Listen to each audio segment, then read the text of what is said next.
Stop playing. It's Friday night. You know where we gonna be at. You know what game we watching. Man, Colorado has a season opener versus Georgia Tech at home in Boulder. Season 3 is done loading. Talk to me. Man, say no more.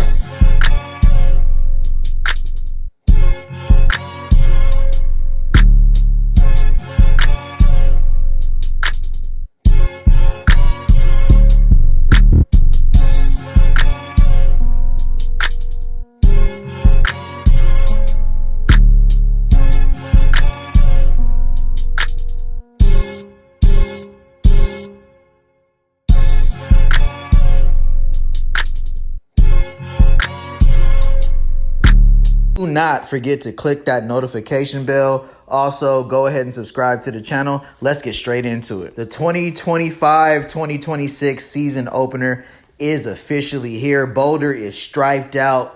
Pause. In Boulder, Colorado. And I couldn't be more excited for season 3. Hey, no more training camp, no more summer ball, no more fall ball. Georgia Tech is in Colorado, and they got something to say. Let's talk about it. Full preview breakdown right now. Now, we all know this all starts with Haynes King, the quarterback for Georgia Tech. And let me take you down memory lane real quick. Now, Haynes King is on the NFL radar. And we do, as Colorado Buffalo fans, have to understand the playmaking ability that he has shown, throughout last season, heading into the 2025 season. As well as we're going to have to contain him in the pocket because he does like to extend plays, as well as he is a tough quarterback. He's not going down with the first hit. And let's keep it real. Haynes King has something to prove. This is a nationally televised game against Colorado, all the notoriety. This could be their biggest game of the season technically on the schedule. So he will be ready to play in Colorado. Let's just keep it a band right there. Who he's throwing it to? He has a plethora of receivers right now, but I do think that our secondary under Coach Prime and everybody, they'll be ready for Georgia Tech. We're not really worried about that. I'm going to keep it real with you. Now, there is a wide receiver that transferred in to Georgia Tech, and he's on the Balintikoff Award watch list. Yes, I'm trying to tap in and tell you about Rivers. Yes, Eric Rivers, the dynamic slot/outside receiver that transferred over to Georgia Tech out of the transfer portal. And yes, he is here to prove something. And I'm not going to lie to you. He's a playmaker. Yeah, he is a playmaker. He's kind of like LaJohntay Wester. Now walk with me here.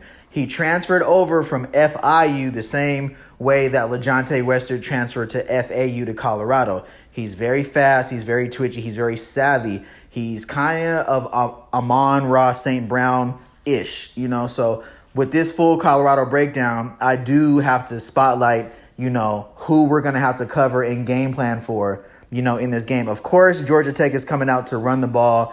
They're coming out, with a very good arsenal on offense. I'm not going to lie, and Eric Rivers is somebody who is on the Balintikoff Watch Award list. So I got word from DNVR Sports and everything that DJ McKinney is going to be shadowing, Eric Rivers throughout the game. I like the way DJ McKinney is a good press corner, but don't be surprised if you see him being passed off to our slot nickel, who got something to say about that. And that's Preston Hodge. And the way I see this game going is the secondary is going to dictate if we win.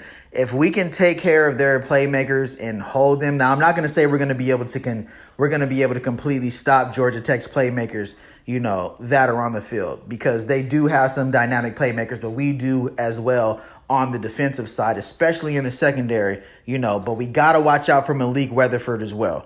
Now, Malik Weatherford is one of Haynes King's favorite targets, and he's a big playmaker. He's played in big games. He's played in, so he's not going to be shooken by the spotlight. They played Georgia last year. They played some top SEC talent, so they're going to be in Boulder. They're going to be ready to rock, and we got to understand, as Colorado Buffaloes and the notoriety that we get, it only hypes up our opponents to want to play to their maximum ability, and one of those guys that we have to deal with is their running back.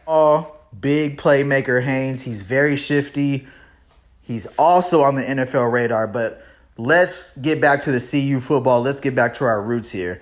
I do believe that the scheme and the game plan that we will have defensively will be able to – it's going to be a high-scoring game. I'm going to say that much. This is me being completely honest with you, evaluating, both teams over the summer. It's definitely going to be a high-scoring game, as I still do believe that everybody coming out of the transfer portal, as both teams lost a lot to the transfer portal but gained a lot, we still haven't seen everybody put it together on the field.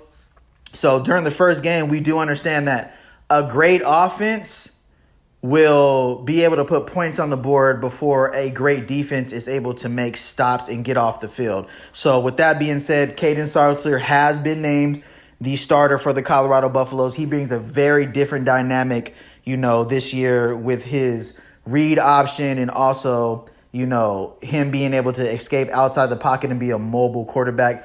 Interesting to see how Pat Shurmur will implement his formations.